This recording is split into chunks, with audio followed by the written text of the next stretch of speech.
Good morning to all of you. छात्रों, कल के वीडियो में हमने आपको अंतरराष्ट्रीय व्यापार और अंतर क्षेत्रीय व्यापार में भेद बताया था। कुछ विद्वान ये कहते हैं कि अंतर क्षेत्रीय व्यापार ही अंतरराष्ट्रीय व्यापार की दशा बनता है, लेकिन कुछ विद्वान इस बात से सहमत नहीं है कि अंतरराष्ट्रीय व्यापार और अंतर क्षेत्रीय व्यापार दोनों अलग अलग व्यवस्थाएं हैं। तो इस प्रश्न के समाधान के लिए हमने अंतरराष्ट्रीय व्यापार और अंतर क्षेत्रीय व्यापार में जो समानताएं हैं और जो असमानताएं हैं उन पर विस्तार से चर्चा की थी, और उससे स्पष्ट होता है कि अंतर क्षेत्रीय व्यापार और अंतरराष्ट्रीय व्यापार में जो भेद है वो केवल डिग्री या अंश मात्र का है। या यूं कह सकते हैं कि अंतर क्षेत्रीय जो व्यापार है उसकी दशाएं आगे जाकर अंतरराष्ट्रीय व्यापार का निर्माण करती है।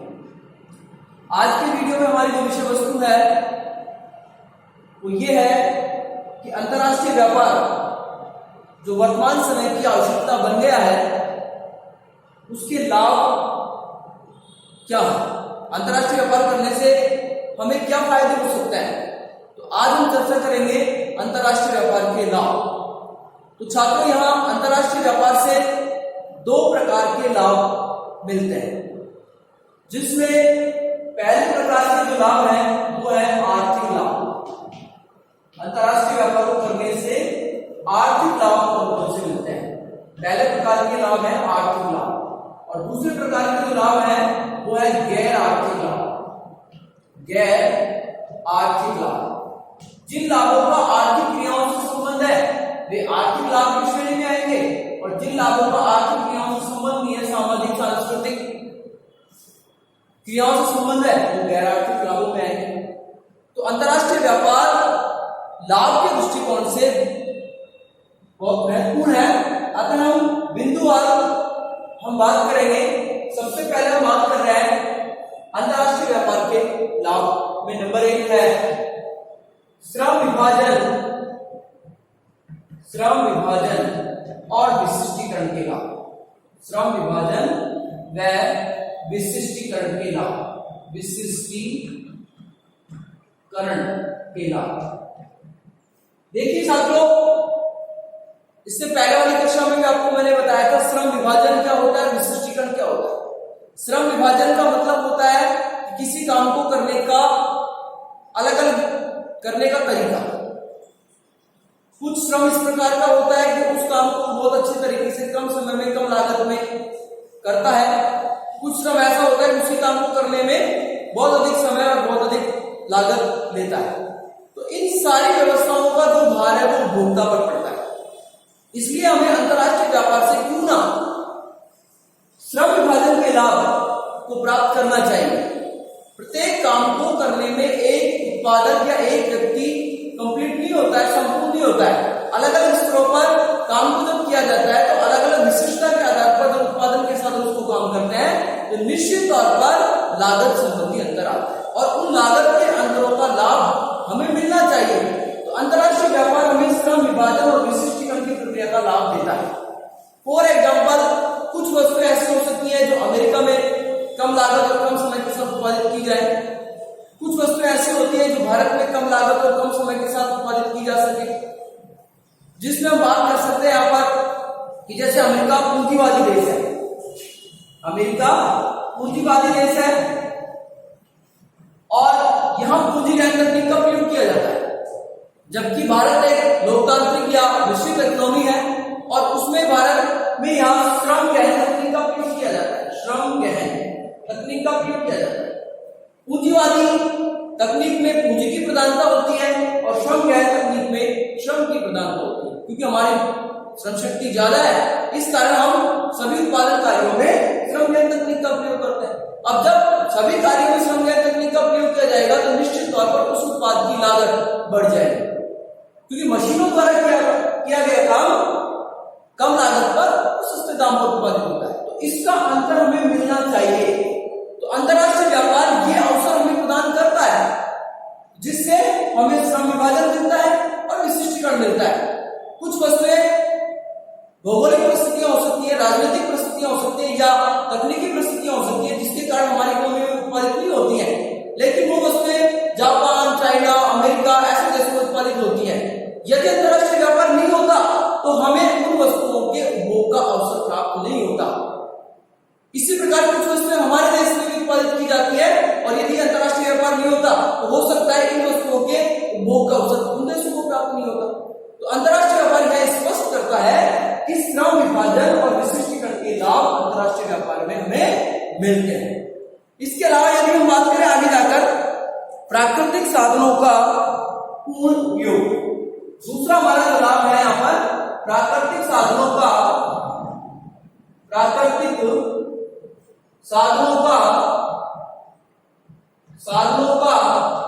पूर्ण उपयोग, यह अंतरराष्ट्रीय व्यापार का आर्थिक लाभ है। इसमें आप देखिए कुछ देश प्राकृतिक साधन में संपन्न होते हैं, कुछ देश प्राकृतिक साधनों में विपन्न होते हैं। अनेक देशों में प्राकृतिक संपदा या धरोहर बहुतायत मात्रा में पाई जाती है, कुछ देशों में प्राकृतिक धरोहर का अभाव होता है।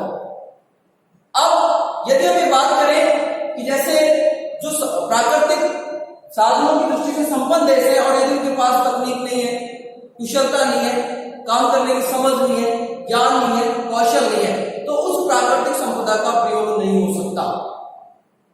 और यदि कहीं प्राकृतिक संपदा का अभाव है और उसके पास अन्य प्रकार के साधन है तो भी हम इंफ्रास्ट्रक्चर या एक तरीके से कच्चे माल के तौर पर उन व्यवस्थाओं को डेवलप नहीं कर सकते। अफ्रीका महाद्वीप प्राकृतिक संसाधनों की दृष्टि से सबसे संपन्न महाद्वीप है, लेकिन सभी महाद्वीपों में अफ्रीका महाद्वीप को एक पिछड़ा हुआ महाद्वीप माना गया है। क्यों? क्योंकि अफ्रीका महाद्वीप में ज्ञान कौशल, तकनीक, कुशलता इन सब का अभाव है, कैपिटल फॉर्मेशन का अभाव है। अब अंतरराष्ट्रीय व्यापार इन साधनों का उपयोग पूर्ण बनाता है। जो वस्तुएं प्राकृतिक दृष्टि से हमारे पास नहीं है वो अंतरराष्ट्रीय व्यापार से हम प्राप्त कर लेते हैं। जैसे हमारे पास कोयले का अभाव है तो हम ऑस्ट्रेलिया से या अन्य अमेरिका से अन्य देशों से उसको आयात कर लेते हैं। हमारे यहाँ यूरेनियम का अभाव है, हमारे यहाँ पर कच्चे तेल के तौर पर पेट्रोल का या कच्चे तेल का अभाव है तो हम खाड़ी के देशों से, अमेरिका से इनसे उसको आयात कर लेते हैं। हमारे यहाँ पर कुछ सॉफ्टवेयर टूल्स का अभाव है, हम चाइना, जापान से उसको आयात कर लेते हैं। आज हमारे यहाँ पर जो बड़ी जो संचार क्रांति या एक तरह से मोबाइल क्रांति आई है उसमें दूसरे देशों का बहुत बड़ा योगदान है। तो कहने का मतलब यह है यहाँ पर कि प्राकृतिक साधनों का पूर्ण उपयोग अंतरराष्ट्रीय व्यापार को सफल बनाता है। जिन देशों में प्राकृतिक धरोहर कम है वो आयात करके उसको प्राप्त करके अपने उद्योग धंधों को, अपनी आर्थिक व्यवस्था को सुदृढ़ बना लेते हैं, और जिन देशों में प्राकृतिक संसाधन प्रचुर मात्रा में उसका उपयोग करने के अन्य साधनों का अभाव है तो उनको आयात करके उसको समायोजित कर लेता है। तो इस तरीके से हम कह सकते हैं यहाँ पर कि अंतरराष्ट्रीय व्यापार जो है ये प्राकृतिक साधनों का पूर्ण उपयोग करता है। इसके अलावा तीसरा जो है वो है रोजगार में वृद्धि और आय का सृजन। अंतरराष्ट्रीय व्यापार रोजगार में वृद्धि करता है और आय को बढ़ावा देता है। अंतरराष्ट्रीय व्यापार से हमारा चाहे वो मानवीय श्रम हो, चाहे हमारा पूंजीगत श्रम हो या अन्य प्रकार का श्रम हो, वो रोजगार प्राप्त करता है।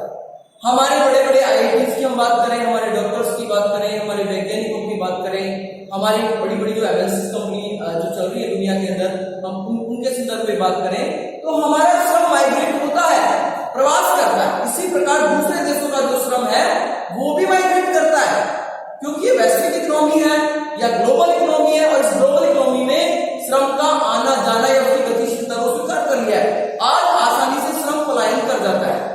प्राचीन काल में अंतरराष्ट्रीय व्यापार के संदर्भ में या व्यापार के संदर्भ में कहा जाता है कि श्रम की गतिशीलता, जो क्लासिकल इकोनॉमिक्स पढ़ता है वो ये कहता है कि श्रम की गतिशीलता का अभाव है। लेकिन आज की जो व्यवस्था इस प्रकार की बनी है उसमें हम ये कह सकते हैं कि रोजगार बढ़ाने में और आय वृद्धि करने में अंतरराष्ट्रीय व्यापार सफल है। आज हमारे जितने बड़े बड़े डॉक्टर, इंजीनियर, अच्छे जो रिसर्चर है, प्रबंधक है, जिनको हम उनकी क्षमता के अनुसार आय नहीं दे सकते, उनको कीमत नहीं दे सकते, तो वो अपनी क्षमता का सही उपयोग करने के लिए अमेरिका है, चाइना है, जापान है, ऐसे विकसित देशों में चले जाते हैं और अपनी क्षमता का प्रयोग करते हैं। आज हम सुंदर पिचाई की बात करें, गूगल सीईओ जो है वो भारतीय है और आज वो अमेरिका में बहुत बड़ी कंपनी को चला रहे हैं। तो कहने का मतलब इसी प्रकार बहुत सारे बड़े बड़े बौद्धिक जो श्रम या व्यक्ति है वो इस प्रकार से एक देश से दूसरे देश में जाकर अपने रोजगार को प्राप्त करते हैं, रोजगार को बढ़ावा मिलता है। वैसे अंतरराष्ट्रीय व्यापार ने जो बहुराष्ट्रीय निगम है इनको विकसित किया है और इनको विकसित करने के कारण लोगों को स्थानीय स्तरों पर रोजगार मिला है। आज बहुराष्ट्रीय निगम छोटे छोटे कस्बों में, छोटे छोटे गांवों की ओर प्लान कर रही है, वहां जाकर अपना इंफ्रास्ट्रक्चर स्थापित कर रही है। तो ये सब अंतरराष्ट्रीय व्यापार से संभव हुआ। तो यहां हम कह सकते हैं कि अंतरराष्ट्रीय व्यापार जो है वो रोजगार में वृद्धि कर रहा है और आय का सृजन कर रहा है, बड़ी मात्रा में आय को बढ़ावा दे रहा है।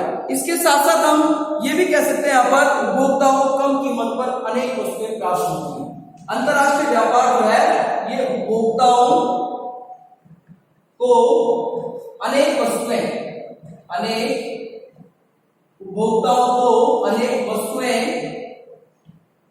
कम कीमत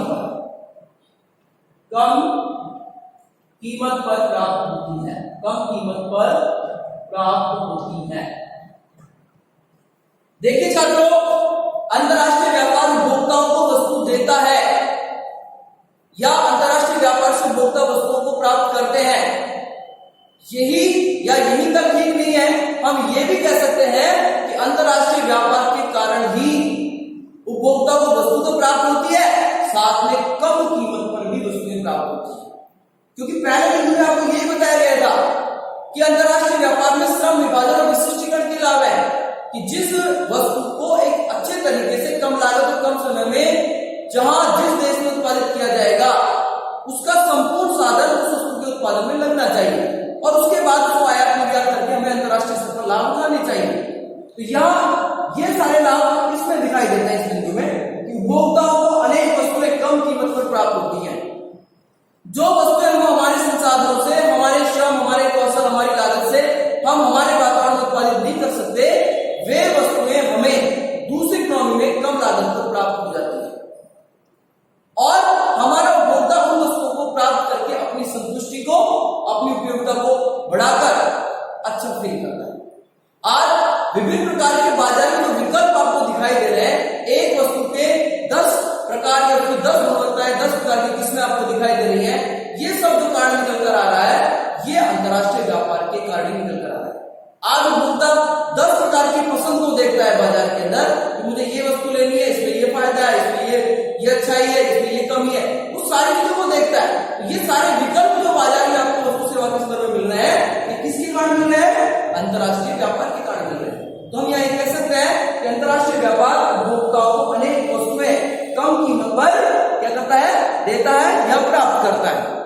साथ में अगले बिंदु पर यदि हम बात करें तो यहाँ अंतरराष्ट्रीय व्यापार औद्योगिक इंडस्ट्रियल डेवलपमेंट विकास, औद्योगिक विकास को बढ़ावा देता है।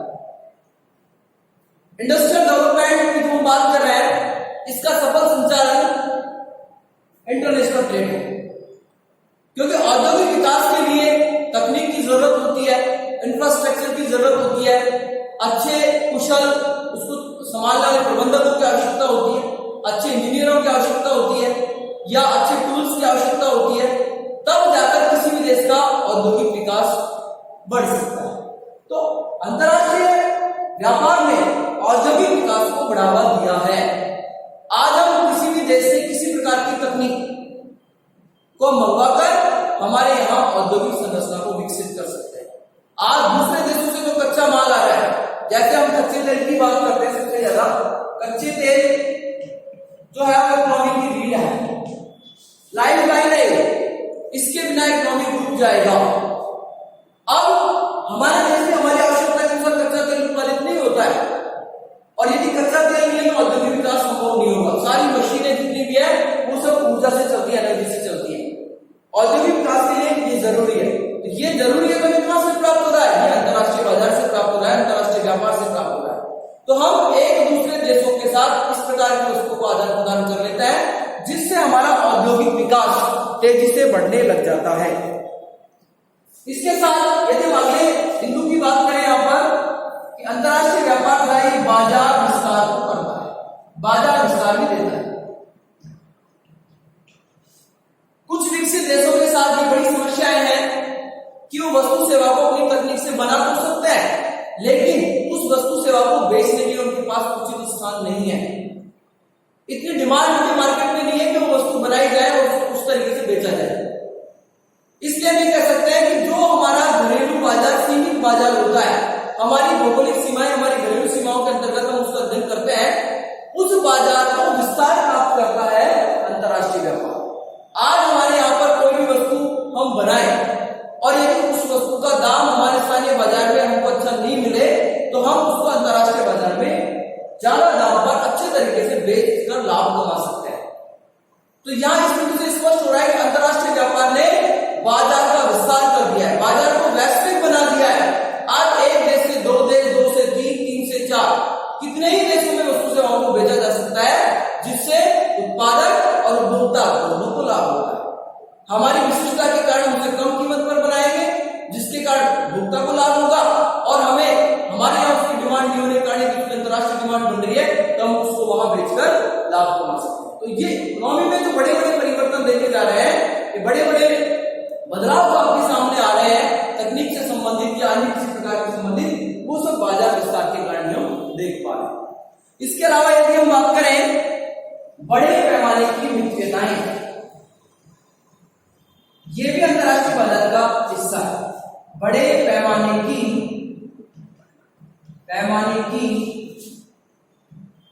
मितव्यताएं, देखिए साथियों, इसमें एक शब्द है मितव्यता। मितव्यता का मतलब यहां आपको बचत से लेना है कि जब अंतर्राष्ट्रीय व्यापार होगा तो हमें बड़े पैमाने पर बचतें होंगी, बड़े पैमाने पर लाभ होंगे। ये केवल अंतर्राष्ट्रीय व्यापार से ही संभव है, अंतर क्षेत्रीय घरेलू व्यापार से संभव नहीं हो सकता, क्योंकि घरेलू व्यापार या अंतर क्षेत्रीय व्यापार का जो दायरा होता है वो सीमित होता है। उसमें हम सीमित वस्तुओं का उत्पादन करके, सीमित उपभोग करके, सीमित मांग को या उसकी पूर्ति को दे सकते हैं। ऐसी स्थिति में आपका लाभ भी सीमित हो जाएगा। या साइज ऑफ मार्केट बढ़ रहा है, साइज ऑफ प्रोडक्ट बढ़ रहा है, उत्पाद की मात्रा बढ़ रही है, और जब उस बड़ी मात्रा को बड़े बाजार में बड़े तरीके से बेचा जाएगा तो यहाँ लाभ की दर भी बढ़ जाएगी। इसलिए हम कह सकते हैं कि अंतर्राष्ट्रीय व्यापार जो होता है वो बड़े पैमाने के लाभ, बड़े पैमाने की बचतें, बड़े पैमाने की मितव्यताएं हमें देता है। इसके साथ यदि हम आगे बात करें तो अंतर्राष्ट्रीय व्यापार जो है वो उत्पादन तकनीक में सुधार करता है। उत्पादन तकनीक में सुधार किसके द्वारा होता है? अंतर्राष्ट्रीय व्यापार के द्वारा। इस तरह के बिंदुओं में मैं पहले वाले बिंदु में भी चर्चा कर चुका हूं कि अच्छी तकनीक हमें प्राप्त होगी किससे? अंतर्राष्ट्रीय व्यापार से। पिछड़े और विकसित देश जो होते हैं उनके पास भौतिक कौशल भी कम होता है, उनके पास कैपिटल फॉर्मेशन भी कम होता है, उनका इंफ्रास्ट्रक्चर भी कम होता है। ऐसी स्थिति में वो देश कभी भी आगे नहीं बढ़ सकते। यदि उन देशों का विकास करना है तो उन्हें विकसित डेवलप्ड जो कंट्रीज है या विकसित जो इकोनॉमियां है उनके संपर्क में लाना होगा, और उनके संपर्क में वो कब आएंगे? जब उनको अच्छी तकनीक मिलेगी। और ये अच्छी तकनीक कहां से मिलेगी? उनको विकसित देशों से मिलेगी। तो अंतर्राष्ट्रीय व्यापार से हम अच्छी तकनीक, क्योंकि ज्यादा रिसर्च जो वर्क होता है, जो शोध का कार्य होता है वो विकसित देशों में ज्यादा हो रहा है। नई नई तकनीक जो हमारे सामने बनकर आ रही है वो विकसित देशों के कारण बनकर आ रही है। तो उस सारी तकनीक का उपयोग हम भी कर सकें, या यूं कहें कि उस सारी तकनीक का उपयोग अविकसित देश भी कर सकें, इसके लिए अंतर्राष्ट्रीय व्यापार आवश्यक है। इसके सारे लाभ उत्पादन तकनीक में सुधार के संदर्भ में आपको प्राप्त होंगे। इसके साथ ही हम आगे बात करें, अगला जो बिंदु है इसमें वो है एकाधिकारी प्रवृत्तियों पर नियंत्रण। जो अंतर क्षेत्रीय व्यापार और घरेलू व्यापार है वो एकाधिकारी प्रवृत्तियों को जन्म देता है। एकाधिकारी मोनोपोली ट्रेड को जन्म देता है। तो एकाधिकारी जो प्रवृत्तियां इनसे मुक्ति अंतर्राष्ट्रीय व्यापार देता है। यदि किसी वस्तु का उत्पादन करने वाली एक देश में एक ही फर्म है तो उस उत्पाद के उत्पादन के संदर्भ में वो फर्म अपनी मनमर्जी चलाएगी, उच्च दाम पर बेचेगी, गुणवत्ता की दृष्टि से, तकनीक की दृष्टि से घटिया स्तर का उत्पादन करेगी और उपभोक्ता को विवश होकर उस वस्तु को खरीदना पड़ेगा। लेकिन अंतर्राष्ट्रीय व्यापार के कारण अंतर क्षेत्रीय व्यापार भी एकाधिकारी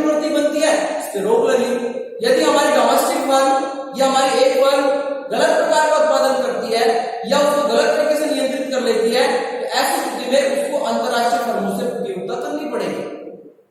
और जब अंतरराष्ट्रीय स्तर पर वो प्रतियोगिता करेगी उनसे, और यदि उसका माल या उसका उत्पाद गुणवत्ता की दृष्टि से अच्छा नहीं है, कीमत की दृष्टि से, लागत की दृष्टि से सस्ता नहीं है, तो ऐसी स्थिति में उपभोक्ता उस वस्तुओं को नहीं खरीदेगा। तो अंतरराष्ट्रीय व्यापार प्रणाली ये संभव हो सका कि जो घरेलू फर्में हैं, जो अपनी मनमानी चलाती है, जो एकाधिकार तत्वों पर बना लेती हैं, ऐसी स्थिति में हमें जो नुकसान होता है उस नुकसान की भरपाई अंतरराष्ट्रीय व्यापार करता है और एकाधिकारी तत्वों को क्या कर देता है, नष्ट कर देता है। इसके साथ हम ये भी कह सकते हैं आर्थिक संकट में सहायता। अंतरराष्ट्रीय व्यापार आर्थिक संकट में सहायता प्रदान करता है। आर्थिक संकट में सहायता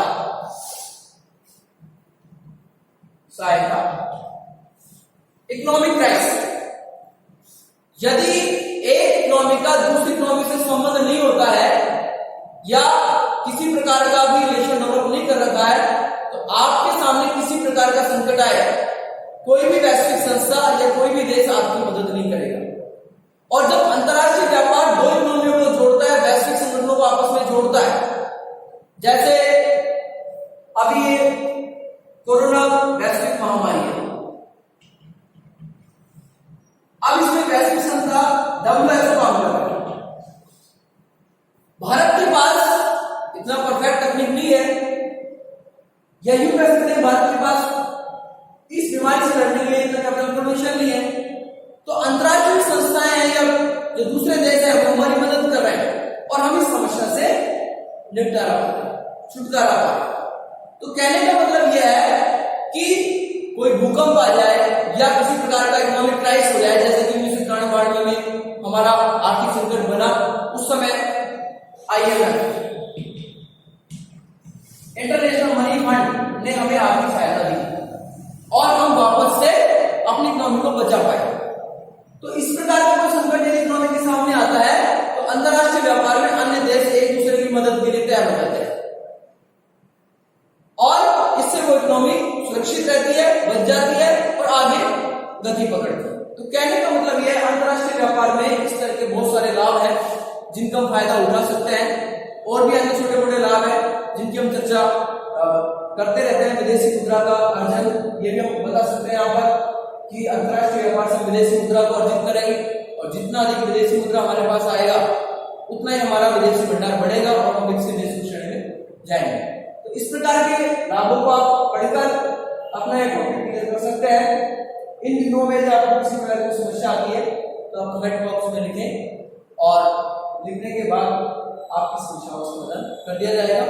अगले टॉपिक में हम अंतरराष्ट्रीय व्यापार की हानियों, गैर आर्थिक लाभ और हानियों पर चर्चा करेंगे। धन्यवाद।